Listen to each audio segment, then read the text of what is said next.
My husband had 2 wives for 50 years, and neither of us knew about the other until we both showed up at his funeral, holding the same folded flag. Well, hello there, sugar. I'm Clara Mae Johnson, and something's been poking at my mind ever since those wedding bands turned up last spring when I was sorting through Jimmy's old cedar chest. I could smell the musty cedar mingled with my mama's lavender sachets, hear that crackle of the record player in the corner playing an Elvis ballad so soft it felt like a memory whispering in my ear. That tune took me straight back to July of 1967, when I was 17 and two-stepping across my mama's linoleum floor in my polka dot dress, thinking I had it all figured out. I remember how the air smelled of honeysuckle and freshly cut grass, the preacher's choir drifting from the church down the road, and how Jimmy would slip his hand in mine as if he'd never let go. But bless his heart, life delivered me a surprise I never saw coming. I'll tell you what, if you're enjoying this little ramble down my memory lane, it'd mean the world if you'd give that like button a gentle tap or leave a comment down below. And hey, if you'd be so kind, hit subscribe so you won't miss the rest of the story. You see, I've been turning these memories over in my mind for nearly 50 years, trying to reckon with how a man I trusted with every ounce of my heart could lead a second life in another state. 2 houses, 2 families, 2 rings. Why does this still weigh on me? It's not just the sting of betrayal, but the wonder of how love, plain and simple love, can feel so honest and yet hide such secrets.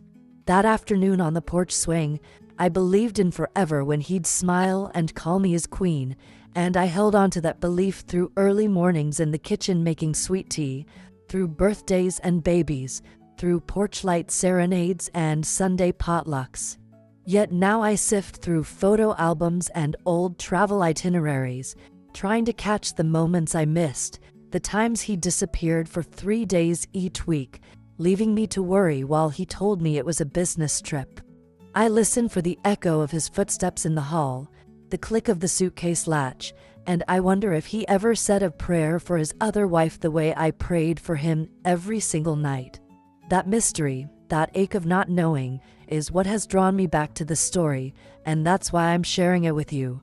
Join me as we journey through attics, faded photographs, and whispered prayers to reveal how a lifetime of love can carry true secrets as heavy as a suitcase. So lean in close, pour yourself a glass of your favorite iced tea, and settle into that comfy chair. We're about to journey from the day I met him to the day I uncovered the 2 rings with matching engravings, but different names.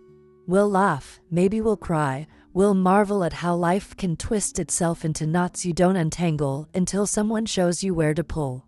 And by the end, I hope you'll feel the weight of what it means to forgive and to keep on loving in spite of everything. So don't go anywhere, because honey, this is the story that's been keeping me up night after night, and I promise it's one you won't forget. Thank you so much for being here as we step into the first chapter of a 50-year secret today. Well now, let me take you back to a warm summer evening in 1949, when I was just a sprightly 10-year-old growing up in a little shotgun house on Magnolia Lane, surrounded by the sweet hum of cicadas and my mama's gardenias spilling their perfume into the dusky air. I remember the creak of the front porch swing and the way my daddy's old radio would crackle to life with Muddy Waters singing the blues, and I'd tap my bare feet on the wooden boards, pretending I was stepping out on Beale Street in Memphis. My world then was small but full, my mama baking cornbread in the wood-fired stove, my baby brother fussing in his crib, and me clutching my thrift store copy of Little Women, dreaming of big adventures beyond the cotton fields. I believed kindness was everything, and that people always come back. Bless my heart, I was so sure of it. Sundays were for church potlucks at the white clapboard chapel down the road, where Aunt Pearl would wrap me in her apricot-scented hugs and whisper that life's greatest joys are found in simple moments. A shared slice of peach cobbler, a child's laughter drifting above the pews, a neighbor's hand resting on yours in prayer. Those were the days when we swept the front steps every morning, tied ribbons in our hair, and watched the school bus roll past with that familiar whistle echoing through the oaks. I was the kind of girl who'd climb up into the tallest pecan tree to read my book beneath the dappled sunlight, convinced I could fly if only I believed hard enough. My dreams were stitched from the melodies of Elvis on his first Sun Records sessions and the hopeful strains of Hank Williams on my daddy's battered guitar. Even then, I carried a spark of wanderlust in my heart, longing to see the lights of Chicago, to dance in smoky juke joints, to write letters on stationery scented with lavender and sent to pen pals I'd never met. But mostly, I believed in home. The way the cottonwood trees whispered secrets to the wind, the way my mama's voice would hum a lullaby as she tucked me in each night, the way the moonlight pulled on our wooden floors like a soft embrace. School days were a mix of chalkboards and recess giggles, and I'd scrawl poems in the margins of my notebook about the river reflecting sunset colors, about the promise of first love when a boy named Tommy patted my hand and said, "You've got the prettiest smile in the world." I thought life would be as steady as the church bells chime at noon, and I never once questioned that the man I married at 18 would one day break the rhythm of that bell. Looking back, I see that I was a child of hope and melody, with my heart tuned to the gentle chords of faith and fellowship. I'd wander the fields at dusk, pressing wildflowers between the pages of my journal, whispering to the Lord that I wanted to live a life wrapped in warmth and honesty. My grandma used to say, "Child, you've got a soul older than your years," and I smiled that shy smile, not truly understanding what she meant. But now I realized she was right. I carried within me a resilience, a soft strength that would one day help me gather the pieces of a love story shattered in two. That world of innocence, with its tin-roofed houses and barefoot summers, laid the foundation for every choice I'd make later on. It's where I first learned to give my whole heart, to trust in the goodness of people, and to believe that, no matter how far they roam, those we love will always come home. Well, bless my heart, I can still feel that June evening in 1966 like a gentle breeze on my skin. I'd just finished setting the table for dinner, my mama's fried chicken and collard greens steaming in the kitchen, when I heard Miss Lorraine next door holler out that there was a country dance at the old barn down by Pine Creek.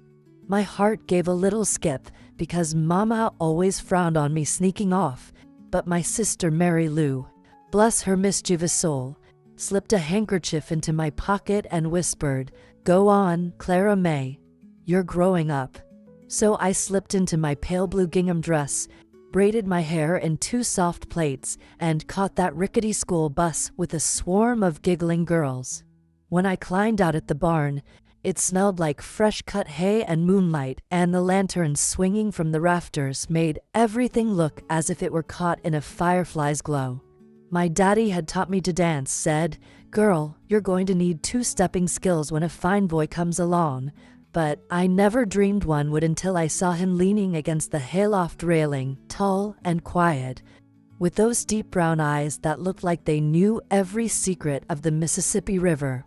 His name was Jimmy Ray, introduced by Miss Lorraine's son, a cheeky boy named Bobby Joe who had a grin so wide you'd think he'd swallowed a watermelon. I remember thinking, my goodness, my heart could outpace that old barn clock if he asked me to dance.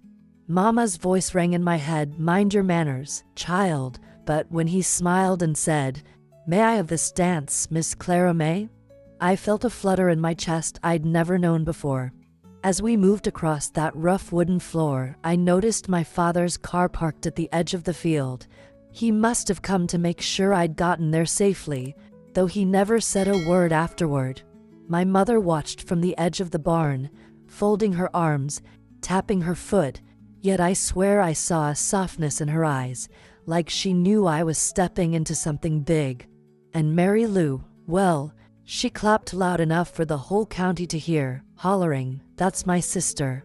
At the break, Jimmy Ray and I shared lemonade with Miss Lorraine's neighbor, old Mrs. Haggerty, who gave us both a wink and said, "Young love's a beautiful thing, darlings."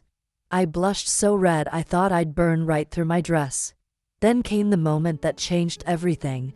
Jimmy Ray tucked a daisy behind my ear and said, "I ain't never felt this way before." In that instant, I couldn't explain why my heart shook. Like a summer storm brewing in the distance, it was as if the whole world leaned in close to listen to those 3 little words. From that night on, I knew my life would dance to a different rhythm, one guided by those deep brown eyes and that shy, gentle smile. That chance meeting, wrapped in the scent of hay and honeysuckle, set me on a path I never saw coming, one filled with love letters slipped through school books, whispered prayers in the church pew, and the promise of forever that felt as steady as the church bell on Sunday morning. Looking back now, I understand why that moment mattered so much. It was the spark that lit the rest of my story, the gentle nudge that carried me from the innocence of childhood into the complicated beauty of love and, eventually, the heartache of secrets. Without that sweet surprise in the old barn, I'd never have learned how deep the roots of devotion could grow, or how tangled those roots could become when watered in secret places. By the time autumn rolled around in 1970, our little life had begun to feel more like a balancing act on a taut wire. Jimmy's work with that drilling company had us packing up our Magnolia Lane home and moving west to Tulsa, a place where the sidewalks clacked under my shoes like a new dance I'd never learned. I'll tell you what, I missed the sound of the cicadas back home, and I missed Mama's gardenias the most when she fell that winter. One chilly evening, I stood in our new kitchen, the linoleum cold beneath my bare feet, and I realized I was truly alone for the first time since I was a child. Jimmy had left for another business trip 3 days, he said, and I pressed my ear against the door, praying I'd hear his car pull into the drive. But all I heard was the wind rattling the window panes and my own breath catching in my throat. When Mama finally passed away, I felt like a piece of my heart had been clipped away without warning. I sat on the edge of her hospital bed, clutching her frail hand, murmuring that kindness and family are the only things worth holding on to. Then I watched her slip away, and I realized there was no one left in Tulsa to remind me of who I was before the world turned upside down. The church ladies brought casseroles, and bless their hearts, they tried to comfort me, but each forkful felt as hollow as my kitchen. I cried behind closed doors, ashamed that my tears were bigger than my faith. I tucked my doubts and my fears inside like a secret I wasn't ready to share, because a wife is supposed to be strong, isn't she?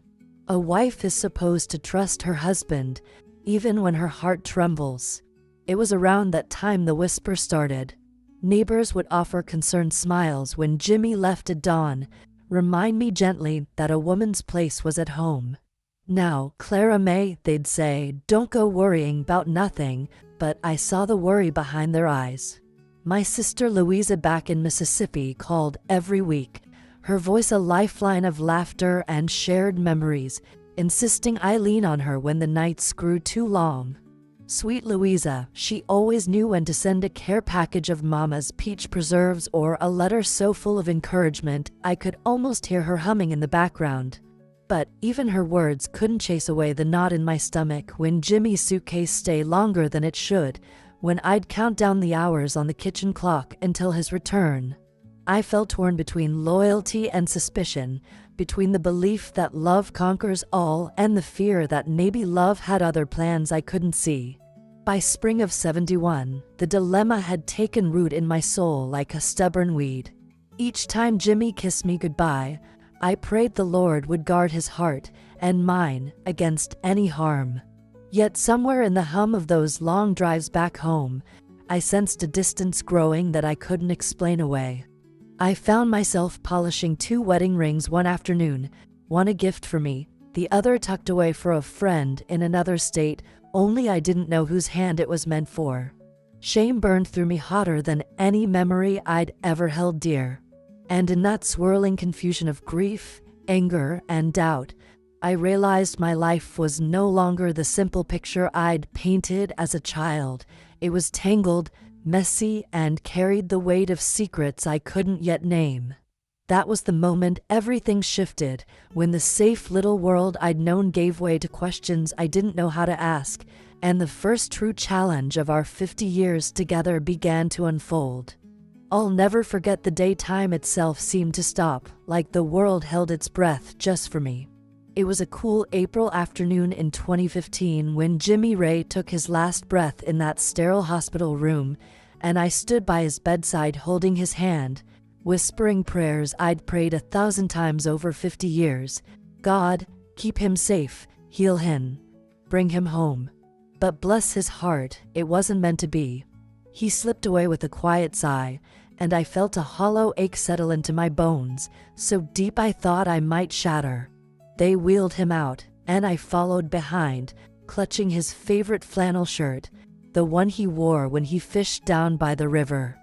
At his funeral 2 days later, I sat in the front pew of that little chapel with old wooden windows that rattled in the spring breeze, wearing his favorite perfume so I could feel him close. But sugar, I didn't cry at the first sight of his casket. My tears were spent until I saw her. There were 2 widows in the first row, me and a younger woman named Susan, with her hair streaked silver and her eyes red-rimmed from crying. We both held the same folded flag, a soldier's flag, pressed against our hearts as if it might mend what was broken. And in that moment I remembered the obituary I'd read that morning, survived by his wife Susan and children Jason and Rebecca, and something snapped inside me like a twig underfoot. My heart lurched, my breath caught, and for a heartbeat the chapel went silent except for the muffled sniffles of neighbors. Time froze. I could feel the tick of the grandfather clock in the corner, see the dust motes dancing in the sunbeam hitting the altar, and hear the pastor's voice droning on about eternal life while my world unraveled. After the service, I went home to Jimmy's cedar chest, our cedar chest. I lifted the lid, and my fingers brushed against something cold and smooth. 2 silver rings nestled in velvet, identical except for the names inscribed inside. One said Clara May, the other Susan. My mind reeled. All those years of business trips, the whispers of neighbors, my quiet prayers at night, had I been blind? Rage and sorrow tangled in my chest so tight I couldn't draw a full breath. I sat on that old green velvet love seat, the one I'd curled up on with him for Sunday afternoon naps, and pressed those rings to my lips as if they were letter after letter spelling out every lie he ever told. I felt betrayed, humiliated, small as a sparrow in a hurricane. I wanted to scream, that woman had nerve, but all I could do was sob until my tears ran dry.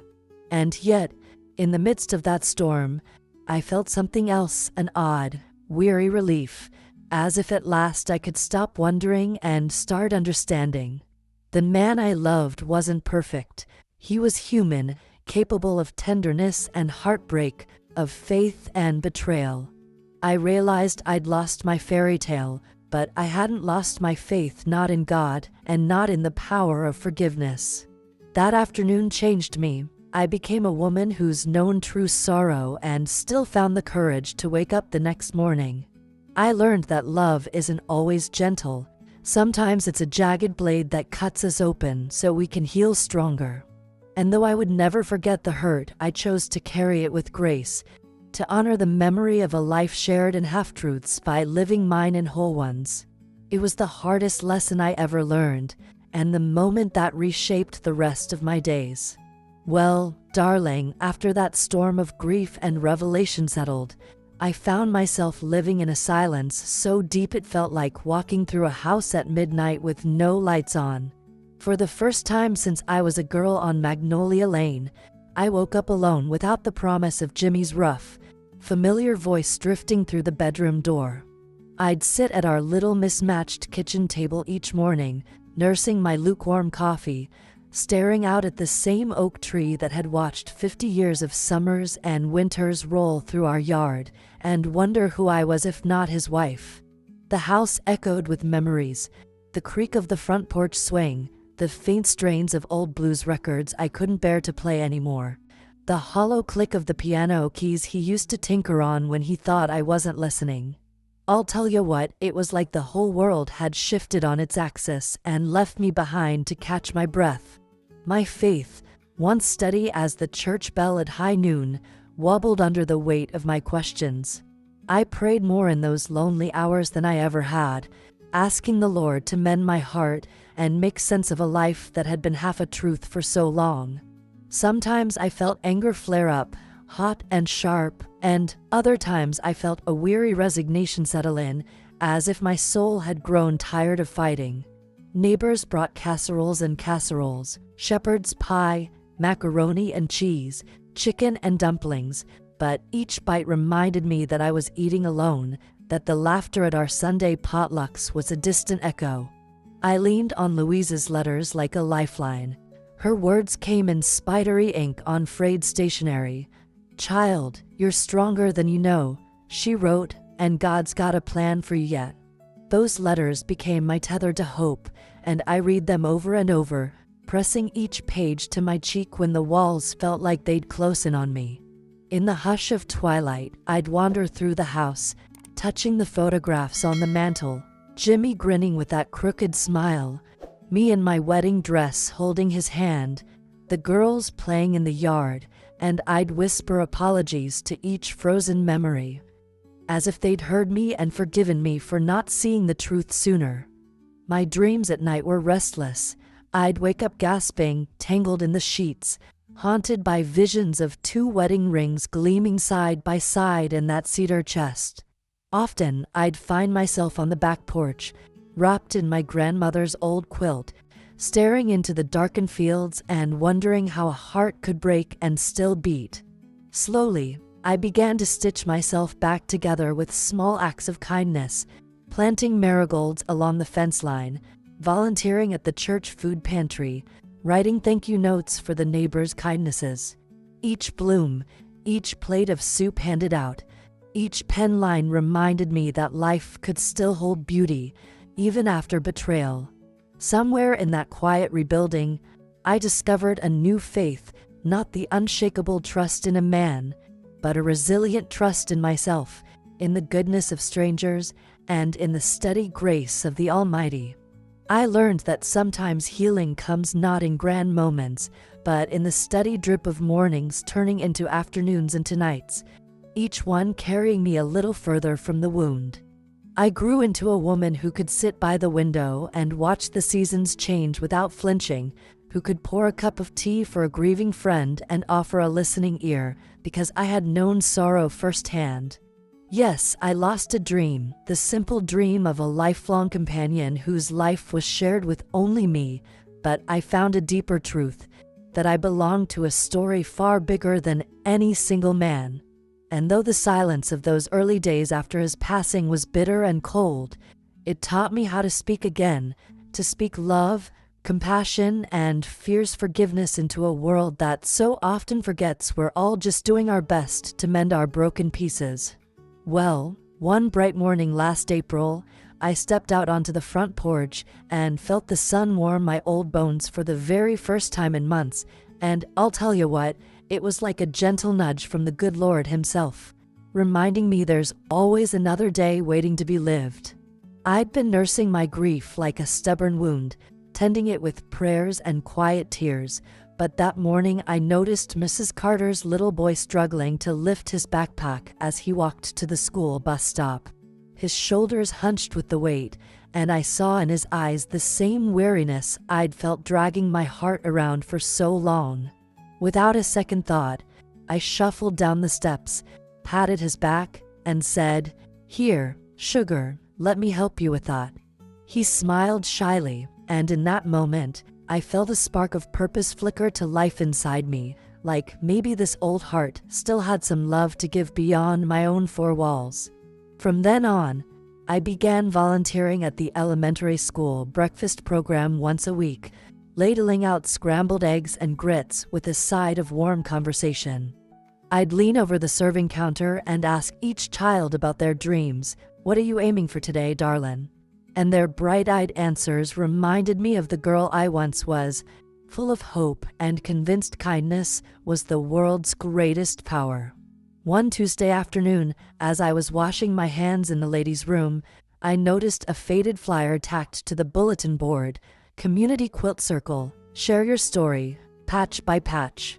My chest fluttered because quilting had been Mama's favorite pastime, and I remembered how we'd spent long afternoons sitting by the window, sewing sunflower prints and humming old hymns together. I tucked the flyer into my apron pocket, and the next week I found myself at the church basement table, surrounded by women of every age, each holding a square of fabric that told a piece of their life. That first patch I stitched was a soft blue gingham, the very same pattern I wore the night I first danced with Jimmy, embroidered with the words "New Beginnings." As our needles clicked and laughter rose between us, I felt that old ache ease just a little, replaced by something warm and steady, like freshly baked cornbread. The ladies called us the Second Chances Quilt Circle, and soon we were meeting every Wednesday, sharing stories of heartache and healing as we wove our squares together into one great quilt. One afternoon, Susan, the other Susan, walked in, carrying her own piece of faded rose print cotton, and I swear my breath caught in my throat. We looked at each other, two women who bore the same scars, and without a word, we sat side by side and began to stitch. By the time the sun had set, we'd exchanged more than pleasantries. We'd shared forgiveness, understanding, and a spark of friendship neither of us expected. When the quilt was finally laid out in the church fellowship hall, every patch whispered a testament to resilience, redemption, and the promise that life, no matter how broken, can be mended. That quilt now hangs in the school cafeteria, and each morning when I walk past it to serve breakfast, I see my own square gleaming among the others and remember that my story isn't over, it's only just beginning. Helping those children find their voices, sewing that quilt with women I once saw as strangers, even the gentle nod of thanks from Susan as she carries her quilted square home, all of it has given me a second chance at joy and purpose. My faith in people, once shaken to the core, now stands stronger in the knowledge that hope can be born in the smallest of acts, a helping hand, a shared laugh, a stitch that holds two torn pieces together. And bless my heart, I believe with all I've got that the best of my life still lies just around the corner, waiting for me to step forward and claim it. Well, honey, after 50 years of holding my heart in a half-closed fist, I reached a moment this spring when I looked at those two wedding rings one last time and felt a gentle nudge deep in my soul saying, "Child, it's time to set yourself free." I'd been carrying every memory, each laugh, each tear, each whispered promise, like stones in my pocket, weighing me down with questions and regrets. But on a quiet morning when the magnolia blossoms drifted through my open window, I decided that the past had had its turn, and I would no longer let it define who I am today. I packed up Jimmy's old cedar chest, the one that held his flannel shirts and those rings with their engraved names, and I drove out to the riverbank where we used to fish together. The sun warmed my back and the breeze carried the soft murmur of water over pebbles, and I slipped those rings into the flowing river, watching them catch the light of dawn before sinking out of sight. It was a symbolic gesture, sure, but my heart felt lighter than it had in decades. I turned back toward the road with a sense of resolve that surprised me. I wasn't just Clara Mae Johnson, widow of a man who led a double life. I was Clara Mae Johnson, woman of faith, daughter of the South, grandmother with stories to tell and love to give. That afternoon, I wrote a letter to Susan, the other woman, and confessed how her presence at the funeral nearly broke me yet also offered me an unexpected kinship. I told her I forgave her and Jimmy both, not because I condone what happened, but because I refused to let hatred take root in my heart. I sealed that letter with a kiss of hope and mailed it off, imagining her reading my words and feeling a flicker of peace wash over her too. Then I came home and made a decision I'd long postponed. I would sell the big house on Cherrywood Drive, the one full of echoes of two families, and move into a cozy cottage on Magnolia Lane where I'd grown up. I'd surround myself with familiar melodies, the blues and Elvis records, the hymns I learned in Sunday school, and fill every room with fresh blooms from Mrs. Carter's garden down the street. On moving day, Louisa and the church ladies came to help me carry my grandmother's rocking chair and the quilt Susan and I stitched together, and as they set them in place by the front window, I felt an overwhelming surge of gratitude for the new chapter one was writing. I chose to live without bitterness, to share my story as a testament to endurance rather than a lesson in betrayal. And bless my heart, I even began signing up to read children's books at the local library, because I remembered how those stories once gave me courage to dream of a brighter tomorrow.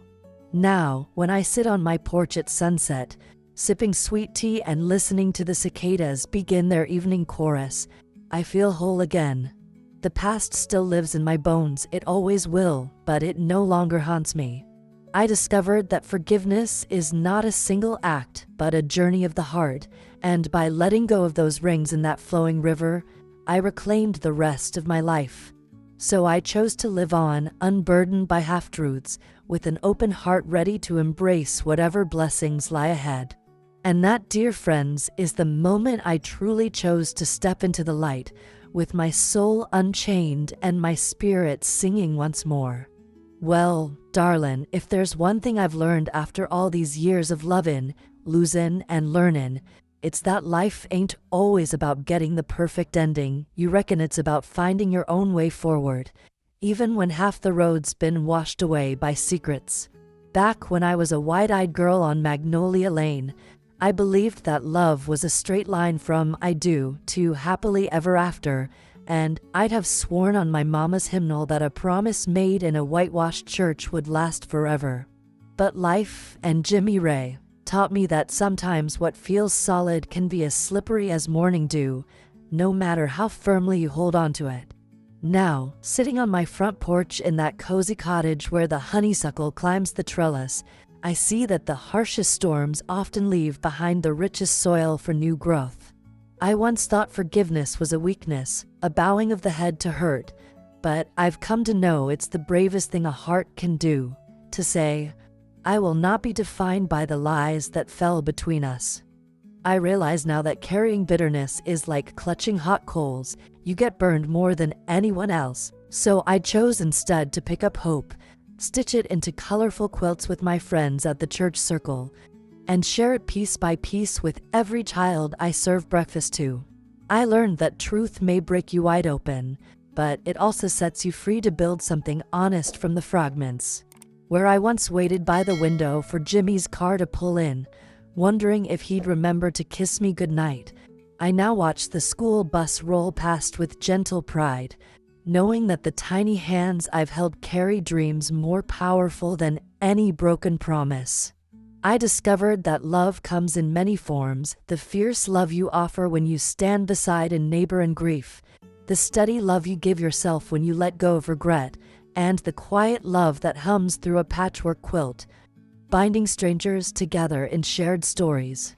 So if you're out there, still waiting on an apology that never came, or hoping for closure that seems just out of reach, bless your heart, and let this be my gentle nudge to start living on your own terms. You don't have to tether your happiness to someone else's actions. Sometimes the bravest choice is to fold up the old map of expectations, take a step onto uncharted ground, and trust that the path you make yourself is just as worthy of being called home. And honey, if you take anything from my tale, let it be this: the wounds of the past may shape you, but they don't have to define you. With a little faith, a good dose of forgiveness, and a heart open to new beginnings, you just might find the freedom to write your own story, one patch at a time. Well now, sugar, here we stand at the edge of this long, winding tale, and my heart is full of gratitude that you've stayed with me all the way. This story isn't just a dusty memory locked in a cedar chest. It lives and breathes in every sunrise that finds me sipping my sweet tea on the porch, in every quilt square I stitch with my friends, In every smiling face I greet down at the school breakfast line. I want you to feel the warmth of a southern afternoon and the hush of a secret finally let go, and I hope, more than anything, that you carry with you the wonder of what it means to love deeply, to forgive fully, and to choose joy even when your heart has been tested. Life, dear friends, is as much about the moments we share today as it is about the memories we tuck away, our laughter over biscuits and gravy, our prayers whispered under the night sky, our dreams that stretch far beyond the horizon. And though the echoes of the past can still stir a bittersweet ache, they also whisper of lessons learned, that forgiveness is an act of courage, that healing comes in the gentlest of gestures, and that sometimes we must release what we've held so tightly in order to make room for what's waiting just around the bend. Now I want to ask you, sweet souls, do you believe that true love should always find its way back home? Is it meant to circle through our lives like the evening breeze that cools a summer's day, reminding us that where love first blossomed, it can bloom again? Sometimes, when I close my eyes and feel the hush of twilight settle over my little cottage, I swear I can hear his footsteps on the porch, just as he used to shuffle toward me in his old slippers, calling, "Clara May, sugar, you look beautiful in this light." And in those soft moments, I wonder if he remembers, too, that half-truth he whispered, the laughter we shared, the vows we exchanged on that long-ago July day. But perhaps the greater wonder is not whether he remembers me, but whether I've remembered him fully, the good and the flawed, the tender and the broken, the promise and the secret. Because real love isn't perfect. It's a mosaic of moments, some shining bright, some shadowed, all of them necessary to make the picture whole. So as we part ways today, take this with you. Life's greatest gift is not a flawless fairy tale, but the grace to hold every fragment of our story in one hand and every hope for tomorrow in the other. Let your heart be open to new beginnings, even when the past still hums softly beneath your skin, and let your kindness be the thread that stitches broken pieces back together into something stronger than before. And whenever you find yourself waiting by a window, wondering if love will return, remember, you don't have to wait for it to come back to you. You can carry it forward in your own hands, planting seeds of compassion and forgiveness wherever you go. Thank you from the bottom of my heart for sharing this journey with me. May your days be filled with gentle surprises, your nights with peaceful dreams, and your heart with the kind of love that, once tasted, never truly leaves you. Now I'd love to hear from you. What do you believe? That true love is destined to return, or that the braver choice is to let it guide us into new chapters? Drop your thoughts below, and until we meet again, may the good Lord bless you and keep you in his tender care.